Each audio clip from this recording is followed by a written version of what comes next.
Wonderful to be here at Bray Park State High School with the local member, Nikki Boyd, once again celebrating the number of people coming out getting vaccinated at our schools. We know that they've been such a success in the past, and we'll have even more schools open next weekend for another Super Schools weekend. But we have about 58 schools that are doing vaccinations this weekend, and if you haven't had your vaccination yet, jump online and have a look at the school closest to you. Now, I have wonderful news, and that is that we've had 0 new cases overnight. So that puts us at 19 active cases. We've had 9,212 tests. So please keep coming out and getting tested if you have any symptoms whatsoever anywhere in Queensland, but a particular call out for the Gold Coast, because of course we still have those cases unlinked on the Gold Coast where we want to identify if there is anyone else who are moving around the community who may have the virus. So if you have any symptoms, no matter how mild, please come out and get tested today. And great vaccination numbers. We've had 17,227 vaccinations in the last 24 hours again. So that's 3 days in a row over 17,000. And what that shows is that the Palaszczuk government's policy to mandate the vaccine for a number of hospitality and different venues, of course, visiting our aged care and our hospitals, that this is making a difference and encouraging people to come out and get vaccinated.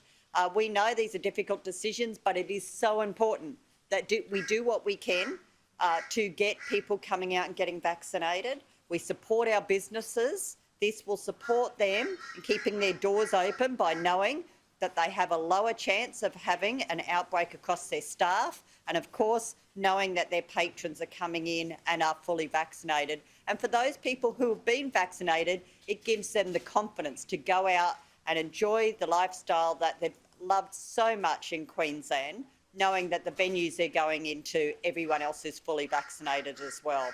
We also know we are so close to that 70%, and I'm sure everyone's wanting to know what those numbers are today.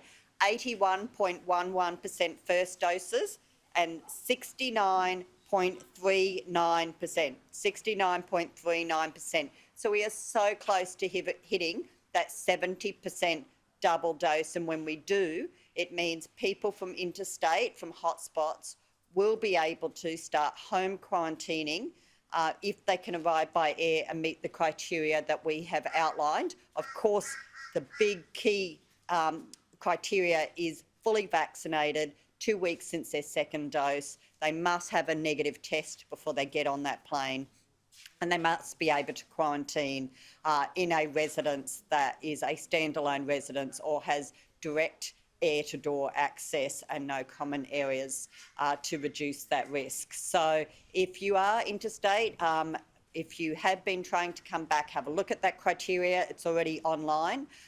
And when we get to that 70% double dose, we will be able to let people know the next steps, but we are so close. And just remember, 70% is not the end goal here.